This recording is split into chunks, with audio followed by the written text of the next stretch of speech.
أعوذ بالله من الشيطان الرجيم. بسم الله الرحمن الرحيم.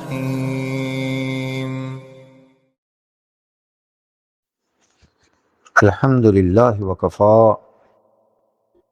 والسلام على عباده الذين اصطفى اما بعد.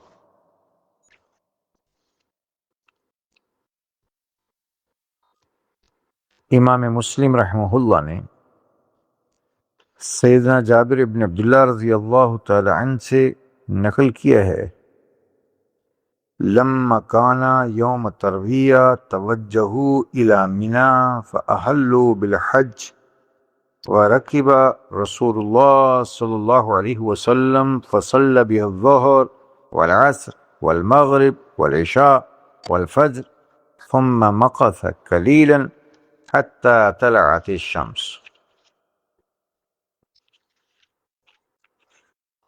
حضرت جابر رضی اللہ تعالیٰ عنہ کہتے ہیں، اور یہ روایت حج کے دنوں کے بارے میں کہ اب ہم آج کی اس نشست حج کے مسائل شروع کریں گے، حج کے دنوں کا تذکرہ، اور حج کے 5 دن ہیں اور چھٹا دن اختیاری ہے۔ 8 ذوالحج سے عملی طور پر مسلمان حج کے افعال شروع کرتے ہیں۔ اس سے پہلے سنت حج کے معاملات میں یہ ہے کہ 7 ذوالحج کو امام حج کے خطبہ دے گا۔ کہ حج میں اس مبارک عمل میں 3 مسنون خطبے ہیں۔ پہلا خطبہ 7 ذوالحج کو امام حج ظہر کی نماز کے بعد مسجد حرام میں خطبہ دے گا، اور جس میں حج کے احکامات بتائے گا۔ اور دوسرا خطبہ 9 ذوالحجہ کو عرفات کے میدان میں آج کی مسجد نبوی میں زوال کے بعد دے گا، لیکن نماز سے پہلے۔ اور تیسرا خطبہ 11 ذوالحج کو مینا کی مسجد خیف میں ظہر کی نماز کے بعد دے گا۔ یہ 3 خطبے حج میں مسنون ہیں، لیکن اگر اللہ کسی کو توفیق دے ان تینوں خطبوں کو سنے، لیکن اگر نہیں بھی تو سنت ہے، اگر رش کی وجہ سے، بھیڑ کی وجہ سے وہاں پر پہنچ نہ سکے تو پھر اپنے افعال پر زور دے۔ تو 8 ذوالحجہ سے شریعت کے احکامات، حج کے افعال شروع ہوں گے جو شرعاً، الا یہ کہ ہاں انتظامی طور پر کبھی کبھی 7 ذوالحج کو بھی یا 7 کی رات کو ہی وہ لوگ مکہ سے مینا لے جاتے ہیں۔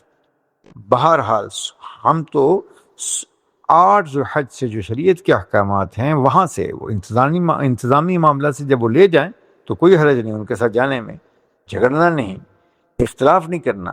لیکن اگر کسی کو اللہ سنت کے موافق توفیق دے تو وہ 8 ذوالحجہ ہی کو حج کا احرام باندھے گا۔ تو سادہ سی بات یہ کہ جب مدینہ سے واپس آ گئے، اور مدینہ سے جن کی فلائٹ مدینہ تھی اور وہ مدینہ میں 8 دن قیام کرنے کے بعد مکہ میں آئے اور آ کر عمرہ کیا، اور عمرہ کے بعد فارغ ہو گئے، اور پھر عام زندگی مکہ مکرمہ میں مکہ والوں کی طرح زندگی گزاری، نمازیں پڑھتے رہے، طواف کرتے رہے، ذکر اذکار کرتے رہے، دعائیں کرتے رہے، انتظار کرتے رہے 8 ذوالحج کا۔ یا جن کی براہ راست فلائٹ جدہ کی تھی وہ براہ راست ہی مکہ مکرمہ میں جائیں گے، جا کے عمرہ کریں گے، اور پھر وقت پورا کرنے کے بعد اپنے حج کے بعد وہ جائیں گے مدینہ منورہ۔ تو بہرحال 8 ذوالحجہ کو اہل مکہ، یہ لوگ جو مکہ میں مقیم بن گئے اور مکہ میں رہائشی ہو گئے، تو اہل مکہ کے لیے حج کی میقات، کہ حج کا احرام یہ کہاں سے باندھیں گے، یہ ان کے لیے حدود حرم ہی ہے، حرم ہے۔ لہذا اپنے بلڈنگ میں وہ حرم میں ہی ہوگی، ہوٹل وغیرہ بلڈنگ حرم میں ہی ہوگی، تو اپنی بلڈنگ سے ہی حج کا احرام باندھیں گے۔ چنانچہ عبداللہ ابن عباس رضی اللہ تعالی عنہما سے امام بخاری رحمہ اللہ نے نقل کیا ہے کہ وقت رسول اللہ صلی اللہ علیہ وسلم، اور فرمایا حتی اہل مکہ یحلون منہ، کہ مکہ کے رہائشی یا مکہ والے اور حرم کے حدود کے اندر رہنے والے وہ احرام حرم کے اندر ہی باندھیں گے۔ تو یہ احرام حج کا ہوگا۔ تو پسندیدہ یہ ہے کہ مسجد حرام میں جا کر احرام باندھے، ورنہ اپنی بلڈنگ میں باندھ لے۔ تو احرام باندھنے اور اس کی پابندی کرنے کے بارے میں ان تمام چیزوں کا لحاظ رکھے جو ہم پہلے بیان کر چکے۔ دوسرا کام کہ حج کا احرام باندھنے کے بعد اب مکہ مکرمہ سے مینا کو روانہ ہونا ہے۔ آج حج کو جانا یہ سنت ہے، چنانچہ ایسے وقت میں جانا ہے کہ ظہر کی نماز مینا میں پہنچ کر پڑھی جائے، 8 ذوالحج کی۔ اور تیسرا کام یہ ہے کہ 8 ذوالحجہ کو ظہر کی نماز، عصر کی نماز، مغرب کی نماز، عشاء کی نماز اور 9 ذوالحج کی فجر کی نماز، گویا کہ یہ 5 نمازیں مینا میں پڑھنا سنت ہے۔ تو سادہ سی بات یہ ہے کہ 8 ذوالحج جو حج کا پہلا دن ہے، وہ اس دن کرنے کے کام 3 ہیں۔ پہلا کام کہ ہم نے احرام باندھنا ہے حج کا۔ دوسرا کام مینا پہنچنا ہے، اور تیسرا کام مینا میں جا کر 8 ذوالحجہ کو مینا میں جا کر 5 نمازیں پڑھنی ہیں، ظہر سے لے کر 9 ذوالحجہ کی فجر کی نماز تک۔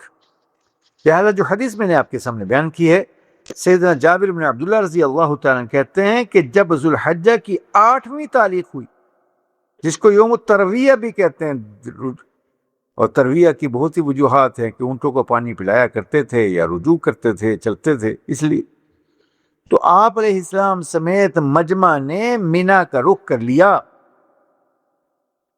اور پھر کیا؟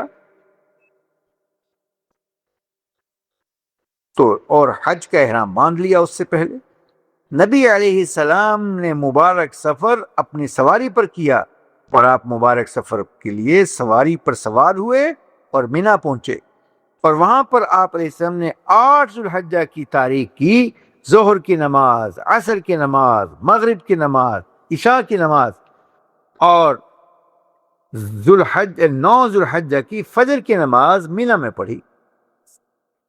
پھر آپ علیہ السلام کچھ دیر تک سورج نکلنے تک مینا ہی میں ٹھہرے، اور پھر آپ علیہ السلام جو ہے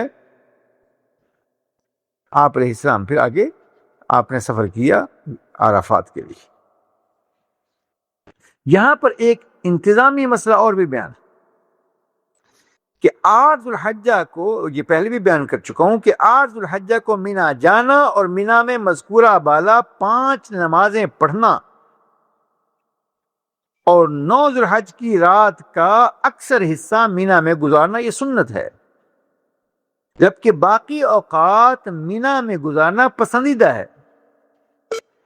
اسی طرح مزدلفہ میں وقوف مزدلفہ کے بعد 10ویں اور بعد کے ایام مینا میں گزارنا یہ پسندیدہ ہے، مستحب ہے، اور ان کی جو راتیں ہیں یہ مینا میں گزارنا سنت ہے۔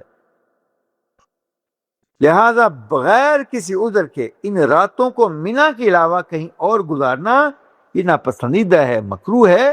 لیکن اگر کسی وجہ سے یا کسی مجبوری کی وجہ سے اس نے یہ رات مینا میں نہیں گزاری تو شرعی اعتبار سے اس پر کوئی جزا نہیں آتی، کوئی دم وغیرہ نہیں ہے۔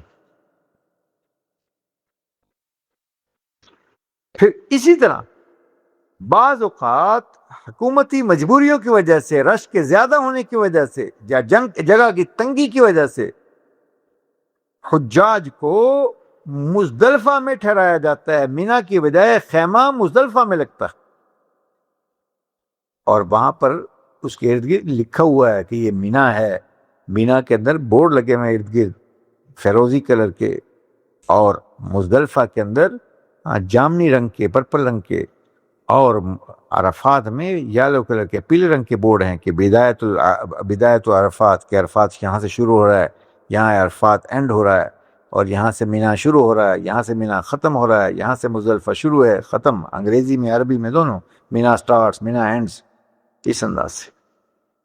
تو اگر کسی مجبوری کی وجہ سے مزدلفہ میں حجاج کو ٹھہرایا جائے تو حنفیہ کی قرآن و سنت کی روشنی میں وہ دلائل سے یہ ہے کہ یہ دن مینا میں گزارنا سنت ہے، لہذا مزدلفہ میں اس مجبوری کی وجہ سے اگر ٹھہریں تو شرعاً ان پر کوئی جزا نہیں اور کوئی اس پر دم وغیرہ نہیں ہے۔ ہاں اگر کسی کا خیمہ مجبوری کی وجہ سے مزدلفہ میں لگ جائے تو ان لوگوں کو ہمت کرنی چاہیے، خصوصاً مردوں کو، کہ قریبی تو مینا ہے، مینا کی حدود میں جا کر وقت گزاریں، اور زیادہ ثواب کی بات یہ ہے اور سنت کی بات یہ ہے کہ وہاں جا کر اپنی نمازیں وہاں پڑھیں۔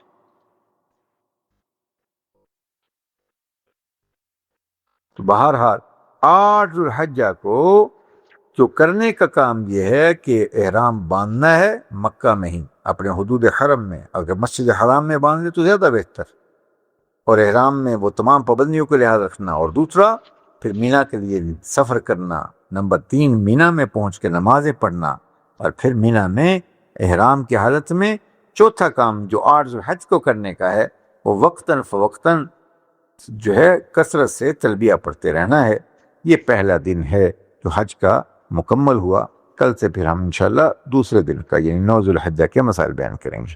اللہ عمل کی توفیق نصیب فرمائے۔